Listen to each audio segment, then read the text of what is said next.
భవతి భిక్షాందేహి. కొంచెం డబ్బులుంటే దానం చేయి నాయన. నా స్వామి లోపలికి రండి, అక్కడ ఫ్రిడ్జ్ మీద ఉన్నాయి తీసుకోండి.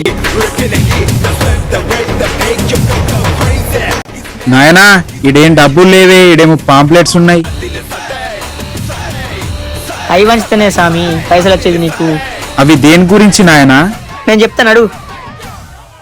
హాయ్ ఫ్రెండ్స్, మీరు ఓపెన్ స్కూల్ అడ్మిషన్ కోసం చూస్తారా లేదా మెడికల్ కోర్స్ అడ్మిషన్ కోసం చూస్తారా? అయితే వెంటనే శ్రీమాన్ ఎడ్యుకేషన్ వాళ్ళని సంప్రదించండి. ఇక్కడ మీకు కేవలం రాయడం చదవడం వస్తే చాలు. ఓపెన్ లా 10th, ఇంటర్, డిగ్రీ, పీజీ పూర్తి చేసుకోవచ్చు. 10th కి కేవలం 5 సబ్జెక్టులు మాత్రమే ఉంటాయి. మీరు ఒకవేళ 10th పాస్ అయ్యి 1 సంవత్సరం గ్యాప్ ఉన్నట్లయితే 2 సంవత్సరాల ఇంటర్ ని ఒకే సంవత్సరంలో పూర్తి చేసుకోవచ్చు. డిగ్రీ 3 సంవత్సరాలలో 6 సెమిస్టర్లు రాసి పూర్తి చేసుకోవచ్చు. ఈ ఓపెన్ స్కూల్ సర్టిఫికేట్స్ అన్ని గవర్నమెంట్ జాబ్స్ కి, పై చదువులకి ఉపయోగపడతాయి. ఇక మీరు మెడికల్ కోర్స్ గురించి చూస్తారా? ఇంటర్ లో బైపీసీ పూర్తి చేసిరా? అబ్రాడ్ లో ఎంబీబీఎస్ చేద్దాం అనుకుంటారా? లేదా ఎంఎల్టీ, ఎంపీహెచ్డబ్ల్యూ అడ్మిషన్ కోసం చూస్తారా? అయితే పూర్తి వివరాల కోసం ఇక్కడ ఇచ్చిన నెంబర్ కి వెంటనే హాయ్ అని మెసేజ్ చేయండి. Thank you.